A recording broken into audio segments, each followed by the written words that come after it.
If you love fantasy football like me and Checkers, then you really should be playing in a keeper league. Keeper leagues are a type of fantasy football league where you keep players from year to year, so you really need to dig deep into the lesser known, the unknown players, the more undervalued players, so you can find value in the drafts there. And the best place to get information on how to play in keeper leagues is by checking out the Keeper League podcast. We're up on YouTube, Spotify, Apple Podcasts, wherever it is you listen or watch podcasts. Check it out there, and we'll help you find some good players for your teams.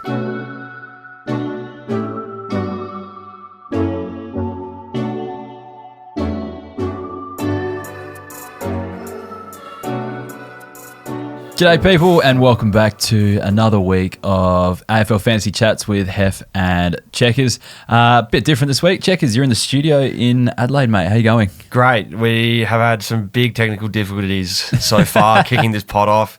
Last week, Shrey left at Camera in Hobart. This week, I'm next year. We're not. How many kilometres? We decided it was probably easier for you to actually come to Adelaide to record than it was to try to do it online. I think that's how it's actually worked out. The most important thing of the podcast is the content. So hopefully the content hasn't been lacking. But yeah, the visuals and the microphone issues I've been having in Melbourne have been lacking a lot. So I don't think anyone's cared too much, to be honest. It's been going fine. But why are you really here? There's multiple reasons. I was here for the footy on the weekend. Had to do some work over the weekend, see some family. And then tomorrow, the Redbacks are playing in the Sheffield Shield final. So I booked a late flight home so I could go down to Karen Rolton Oval and watch a bit of the cricket. Yeah, I plan on being there over the next few days as well. I have not watched a ball of Sheffield Shield. Actually, that's a lie. I watched a few against the match against Victoria on TV, but I'm thinking about just getting around of it, getting in the spirit of it and checking it out. There was the big debate over whether it'd be played at Adelaide Oval or Karen Rolton, and the government got involved, and Peter Malinauskas got involved and wanted to overrule the AFL, and they were worried about the grass length on the surface for footy, and it's just something we've been debating back in Melbourne because there's been a lot of people slipping over at the MCG. Nick Haynes, for one, is one that's been publicly announced massively, but there's been a lot of people slipping over on the G. Noticed that, and I just wondered if the grass length isn't quite as long as it needs to be. It's a debate for another day. But as interesting it is to talk about grass lengths. We may get into some AFL fantasy chat here. So anyway, let's talk about your team. I don't know if I really want to talk about mine, but how'd yours go on the weekend, both AFL Fantasy and Supercoach? I forgot it was the bye round. I forgot that it was technically 18 on the field because I didn't have any players actually really missing. So, all right. I got a little boost on Sunday night when I worked out it was just the best 18 scorers because I had a few stinky 30s on field. Yeah, that's good. But I went up ranks in both fantasy and Supercoach. I'm now rank 1702 in fantasy, which is like, that's on track to have a good season if everything goes all right. That's a good start. Supercoach, I went up 35,000 ranks. Jesus. So I went out from the deep 40,000s up to 7,677. We've basically swapped rankings after the first round. This was on the back of captaining Tom Liberatore in Supercoach. And he went bonkers. He had 140 or something. So that's probably what's put me up the ranks, is this Libber watch that we've been on. Yeah, I wish I'd been doing it in Supercoach because I've only been doing it in AFL Fantasy and it's done the opposite for me. So I only scored 17, 18 on the weekend in AFL Fantasy. So yeah, that pushes my rank. I was sitting around 7,000th last week, pushes me down to 25,000th this week. I've just been trying to be too smart, I reckon. Basically, everyone started with Dawson and Rosie, the most obvious picks in the middle. You got captains on those guys. You get 140s, 130s each week. I went to save a bit of money, went with Libba and put Sheasel in defence as well. So that's probably where I redistributed the money to put those two. And they've been fine. They've been averaging 100. But, I thought Rosie with his toe issue before round one and, he might not go as well. Yeah, I was not even scared. I was just hoping it went the other way for everyone else, and I was just too smart for everyone and didn't do it. But I've worked out to be way dumber than everyone. But I'm paying for it now. I worked out as well, like if I'd picked both of them instead of the other two, I'd be ranked around the 5,000 mark right now. So I'd be pretty happy with that. If just off two picks, you know what I mean. So yeah, it's pretty much killed me there. The only positive I think out of it is that I have had every mid-pricer from the get-go because that's how I kind of redistributed the money. Instead of having, I looked at the top few teams today. Most of those guys got 4 or 5 rookies on field, which is going to take some work to get them off. I've only got 3 on field at the moment as well. So and yours is probably the same, but there's a few guys at the top that are kind of benefiting from having more cash on the premiums, but are going to battle to get those. What have we got? Off. Is there Tom Powell rocking around? On my team? field. No, not my team. It's more the O'Driscolls, Oliver, Nevitt, O'Driscoll. Nevitt's been a great pick up getting all those guys, DeConing, like all those kind of cheaper guys that are scoring pretty tight. They're getting 80s, you know what I mean? Like they're just not getting 100 pluses like the people with the big dogs have. This week we had our first burn on the rookies. I think round one, all the rookies sort of played out of their skin, and this week, you had a few 30s. Oh, you had a few not even played subbed as well. Out. Yeah, I mean Langford got dropped, and then Boyd as Garcia started as a sub, and Camperali with a 30 on the Thursday. So a few of those. Maybe early on, people were like, "Oh, rookies will be all right," and then you get a bit of reality check round two. Correct. So no, that's the issue. But anyway, we what do they say on the traders? The butter mouse. You know, you've got to turn the milk into butter and climb out of the bucket. Yeah, something like true. that. So that's from the movie Is it The Intern, where you're stuck in a blender. How do you get out? Something like that. I don't know. I don't watch a lot of movies. Checkers. Anyways, let's get stuck into the regular segments. We'll start off with the pod of the week. Who's your pod of the week? Point of difference for those. I've pulled a few in because I thought we were in the studio. We've got the good mics. I noticed you put me to shame. You've got like 7 guys on the show doc here. No, we need to give some. I've been letting people down so far this year. I pulled out Will Ashcroft last week and he let me down. Everyone I've said has turned to shit. So this week I'm going to give a couple good ones. I've done the research hard because I want to bring a good pod to the table. You've crushed it with Libba. You crushed it with Tom Power. So yeah, I need to. If only I actually picked Tom Power on my team. But anyway, need to redeem myself. So the first one I've been on. Willie Rioli from Port Adelaide. It's a big watch this week. They obviously got pumped round one. He put his hand up and said, I want to play in the midfield. And he only had the 8 CBAs on the weekend, but in those 8 CBAs, he had 2 centre clearances. So that's a 1 in every 4 CBAs he's getting a clearance. So maybe this week, do they toss him in the midfield a little bit more? They're playing Essendon. They've got Zach Merritt and Jai Caldwell. Do we see Willie go into the midfield a little bit more? That's my big watch this week. I also think maybe Willie Rioli got a bit of a sense of there's some small forwards around me that could take my spot. So I better put my hand up and find a different skill that I can provide to the team. Yeah, I did like his performance on the weekend. My issue is just that he was Richmond. Like, got to see against the other side. It's just a watch on his role. I think we could see Willie going in the midfield a little bit more, especially with Butters out. You've got Power Pepper, Joe Richards, and then Tom Cochran's kicking goals for fun in the SANFL at the moment. So there could be some small forwards sniffing around for his spot. So it's either learn to play midfield or maybe have a little bit of time in the SANFL. So the other thing with Rioli is I'm not sure of his tank to go into midfield full time. You know, I think he might have to rest forward still a bit. But I do like the thought because I did notice he was getting CBAs on the weekend and put up a good score. But yeah, I sometimes just feel like maybe the coaching staff were just trying a few different things this week. I just want to see it like another week, that's all, before we jump on that one. The report have been that Willie put his hand up and wanted the spot. So nice. All right, I like that. So that's what struck me wasn't Hinkley throwing some magnets around. It was Willie throwing his own magnet in the middle and saying, let me have a crack. All right, cool. So any other players on your list? What do you got? Well, keeping on the Port Adelaide trend, Lukosius obviously fractured kneecap on the weekend. I personally was at the game and I thought we saw Horn Francis play a bit too much forward time on the back of Lukosius going down. He had a 30% dip in CBAs or something. Yeah, so I'm worrying now with no Lukosius, do they play Hornet up forward a lot more, and do we see the Willie Riolis, Jackson Meads go into the middle a bit more? Yeah. Jackson Mead copped an increase on CBAs this week, so maybe that might be the shift. So if you want a real smoky in a draft league, Jackson Mead could play the Horn Francis role for the next couple of weeks. I've been big on Jackson Mead for the first bit of the season with Butters out of the side, so I'm more than happy with that one.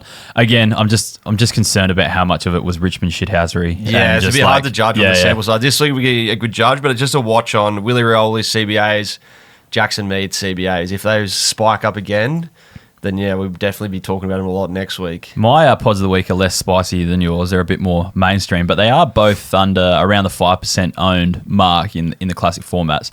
The first one for me is John Newcomb. He's only 5% owned. I reckon he's their most reliable mid. So my theory has been with Hawthorn all this preseason. I thought I'd be eating my words come round one when Will Day popped out that huge score, but it's kind of been true ever since then. Is that they move the ball too quickly for them to be a high possession team in the midfield, I think, especially when they spread out so many midfield as well. You've got like guys like Connor Nash coming in there. You've got McKenzie. You've got Ward as well as your big three in the top line there. So like he's the guy who can score through tackling and doing all the kind of grunt work in there. And I think he's probably just the most reliable midfielder for Hawthorn in my opinion, just because I think guys like Will Day don't get enough possessions because they don't possess the ball enough, really. They don't chip it around. They just get going straight to goal as soon as they get it. And that fast ball movement kind of hurts the others. So, like, he's only 900K. My biggest concern with him is he's probably got the bye next week, so probably not the best time to bring him in. But, yeah, he could go pretty well this week down in Tassie as well. I think that's a pretty happy hunting ground for him as well. And after the bye, could be someone we think about. Well, do you think his ownership might drop a little bit? Yeah, maybe. With the buy as well. It might go from 5% down to 4% or 3%. Yeah, becomes maybe. even more point of difference because I'd notice a lot of people that are new to the game trade out just players with the black dot. Yeah, I've seen that. Yeah, I've noticed that as well. Like, I think Matt Roberts was one of the most traded out this week in the list, so which is crazy. Be keepers. So maybe the week after the buy, he might be low ownership, very point of difference. Yeah. So. The other one I got is Chad Warner. Started pretty slowly, but starting to build now. He's only 6% owned. He's in a contract year. You know, like, he needs to be fit and firing if he's going to get a big money deal at West Coast or if he stays at Sydney or whatever. Needs to be playing pretty well. The other thing as well, he's playing a lot of forward time. Like, he's seen a noticeable decrease in CBAs. So he's one that could actually get the centre bounce attendance. Can get the DPP coming up pretty soon in that drop of centre bounce attendances, because you only need to be starting 35% forward to actually get that DPP. But again, another one that's on a buy this week. So it's probably one to think about afterwards. But they're just some guys from the weekend's performances that have just got me thinking that these guys could be decent pods in your side. Now, I know you've written a novel here. Is anyone else you want to actually kind of bring up? I want to go hard on two more. Maybe just mention the other ones. Well, if I chuck 10 names to the wall, surely one sticks this week. Surely. We can clip that up. Chat, clip that up. Is that what they say? And then we'll just have it everywhere. Clip it up, chat. Jesse Motlop, 474K. He had a stinker in round one on the back of them trading away Matt Owies and on the back of them saying Jesse Motlop's had the best preseason ever. He came out round one against Richmond and just had a stinker. On the weekend, it was just the two times, but he was 2 CBAs on the weekend for Jesse Motlop, which I didn't expect, with a midfield of Cripps, Walsh, Hewitt, Chara, everyone else floating around at Carlton. Jesse Motlop was one of the last people I thought might get a run in the midfield. Yep. Just have a big watch on those CBAs. He had 19 disposals on the weekend. He got higher up the ground. He spent those 2 times in the CBA, kicked 1 goal 3. If that was 3 goals 1 instead, it would have been a ton. Yeah. So there was obviously that hype on him pre-season. Round 1 scared everyone off. But has the penny dropped actually? And we've been blinded by that round 1 score and that round 1 performance, where now come round 3, round 4, round 5, he starts putting up consistent 80s. Yeah. As a cheapish forward option. I think at Carlton, like, they've just got to try anything. So this could be, in the realms of possibility, if they do start playing him more in the midfield. Again, another one I'd like to see do it again before I jump on, but I do like the thought there. I just think Matt probably copped a big spray after round 1. Yeah, absolutely. Loss, yeah. Has come out and actually applied himself. So maybe if he applies himself again, I would actually jump on the Motlop train. I think it'd be a rogue one to ride. Nice. You mentioned Newcomb and the Hawks midfielders. Josh Ward's one that it's a hard one because I got the bye, but I'm watching him massively. He's only in 0.7% of teams, so real low ownership. But I went through some of his VFL stats, and this bloke's played 17 VFL games. He's only scored below 105 times in the VFL across the last 3 years.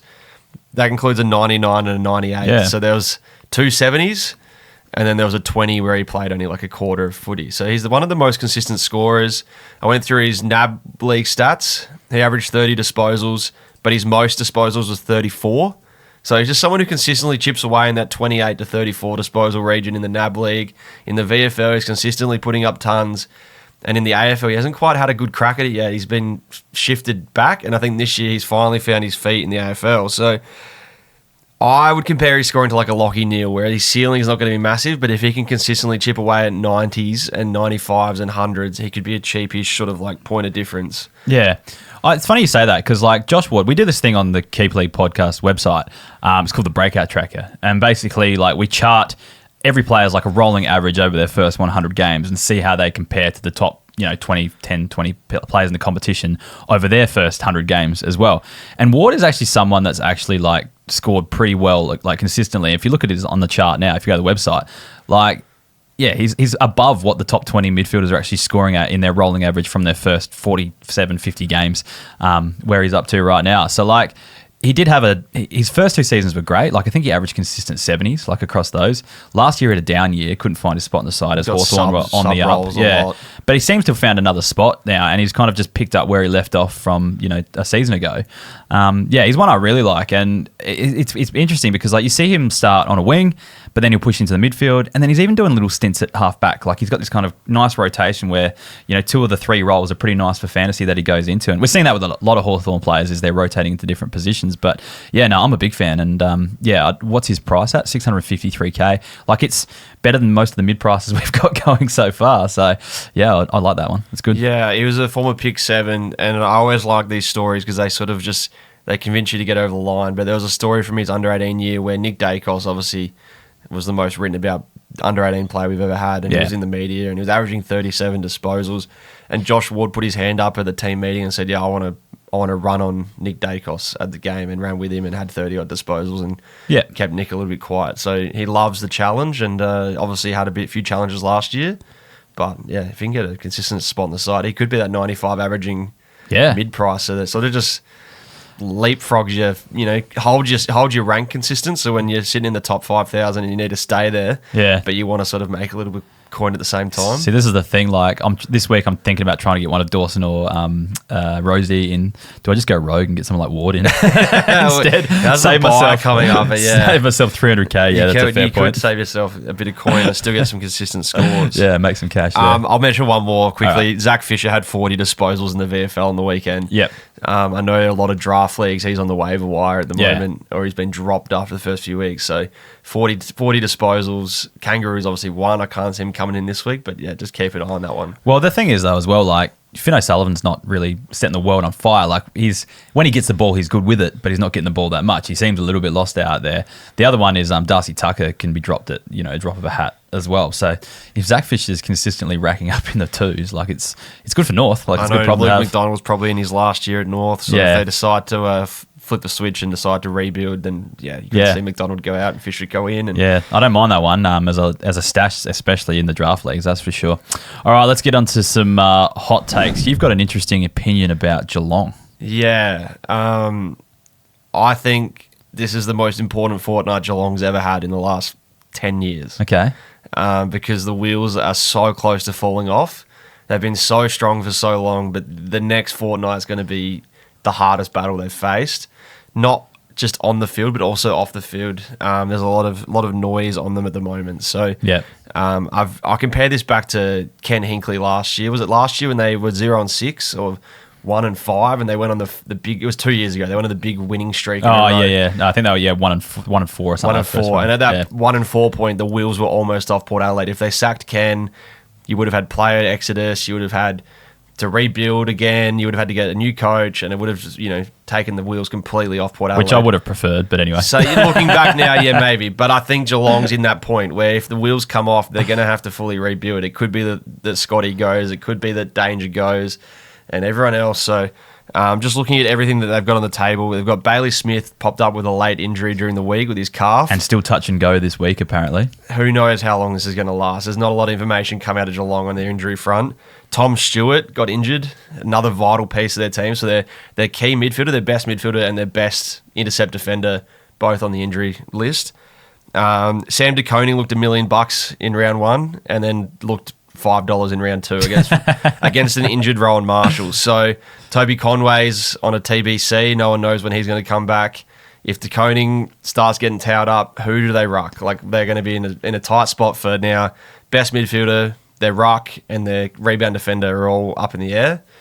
And then there's the off-field issues. So we've got the investigation going on player payments. Yep. We've got whatever's going on with Tanner Bruin, and then just they're always in the media. So the media come hot and heavy, and usually Geelong can fend them off because their results are good. Yeah, I will say that a week is a long time in football because go back 7 days, they're probably flag favourites. That's what I mean. They demolished Freo, and everyone sort of all the noise on Bailey Smith, Tanner Bruin, the player payments went away.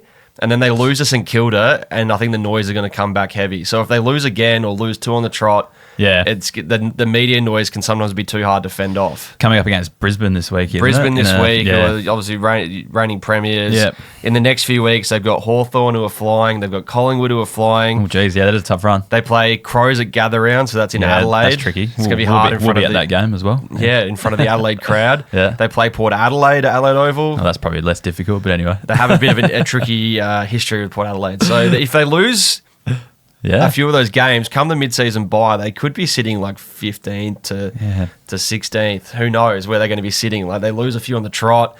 Shit hits the fan with Bailey Smith and Tom Stewart and DeConing. Shit hits the fan off field and they find out they've been dodging player payments or whatever's going on. Oh, yeah. No, I like it. It is a very big fortnight for the Cats. They probably do need to get a couple wins on the board from those games. So Wins will clear the media heat off the table, but if they don't get the wins, the media heat's going to come hot and heavy. All right. Back to fantasy, though. All right. This is just Geelong are a very fantasy relevant team. That is true. Yeah, they got Max quite a few in there. Sam DeConing, some of the most owned players. So. They do have quite a few in there. But back to fantasy. My hot take is Ben Hobbs is going to have a huge score this week. This is the biggest week of Ben Hobbs' career, I think. He's had a struggled start. It's like his 3rd, 4th season in the AFL now. Struggled at the start this season. He's got Sardis out injured, which opens a midfield spot for him. Parrish is breathing down his neck, though, because he's playing VFL this week. So Ben Hobbs needs to perform this week, I think, to even hold his spot in the team. And I think he'll do it. I think he'll come out. I think he'll play in the midfield, and he'll go 100+ against Port Adelaide on Thursday night. So that's my hot take this week. Well, Sardis' injury happened in the warm-up. It was a broken finger. So you'd assume it's only a 1 to 2 week. It's not going to be too long. So he'll be back in next week or the week after. But I think when Parrish comes back in, it makes it tricky for all of them. So well, he's playing the half a game in the VFL this week. So you'd assume he's back next week or the week after. So Hobbs has this 2-week window here where his career either goes good or he's going to find himself back in the twos pretty quickly. Yeah, it's going to be a massive week for Ben Hobbs. It's hard when you got to come against Connor Rosie and Port Adelaide midfield like it's going on Francis if he's in there. Yeah, Willie Rioli. That's right. I'm backing him in. I'm backing him in to have a big week because he needs to do it. Otherwise, it's almost career over for the guy. So yeah. Anyways, we might wrap this one up. We've passed the 20-minute mark here. So what are your trade plans for the week? I haven't locked any in yet. It's still Tuesday, but I am going to play it safe. The ranking's going okay. I need to generate a bit of coin because I know that in a week or two I'm going to want to get Dacos in my team. Yep. I'm going to see Finn Callahan. If he goes well again, I might want to get him in my team, but there's going to be a few upgrades that I want to do, so I'm just going to play it safe and just fix up those rookies that aren't playing. Langford didn't play on the weekend, so maybe it might be him. Camperali scored pretty average. Maybe he gets dropped and it might be him. So I think I'm just going to fix up my rookies and not take any too big a risk this week, knowing that I want to spend some coin in the next couple of weeks. What about yourself? I feel like I need to get that captain option in. I think I've got about 300k in the bank. I need to do something about Perriman though, so he needs to go. But I don't want to spend money in the back line because I've already got Sheasel back in there where most people aren't rolling with that big premium. So I think I'm going to go Perriman to Jack Bowie. And because that's pretty much sideways, he's scoring pretty well and has more cash to make there. And then I think I'm going to go early on Will Day and maybe go up to a Rosie or a Dawson if I've got enough cash to do that, just to get that captain option in and to save my bacon a little bit, just to match those all the other people that are going well. Pretty fair. I think Will Day's got the bye next week, so you can feel a bit better about yourself trading. Yeah, and he's got who's the tagger for GWS, the little guy who used to play for Melbourne. What's his name? Toby Bedford. He's got Toby Bedford this week following him around as well, which I think you'll find pretty tough. So. Jordan Dawson, the way he's playing is crazy. The Crows got an easy fixture, so if you can get him in, you've got guaranteed 3 weeks of captain scores. Yeah, that's it. I just don't know if I've got enough cash to get up there. That's all. But we'll try to make it work during the week. Anyways, that wraps up another week. Thanks for flying all the way to Adelaide just for this podcast. At least we got the camera issues and everything sorted this week, so that's good. We're flying. I think next week you're in Melbourne. Yes, I'll be in Melbourne for that. So we'll try to keep this going for as long as we can. And the week after, I'm back in Adelaide for Gather Round. Jeez. So all right, we'll keep it going. It might get a bit pricey after a while with all these flights, but we'll see how we go. Anyways, thanks for watching, and we'll talk to you soon.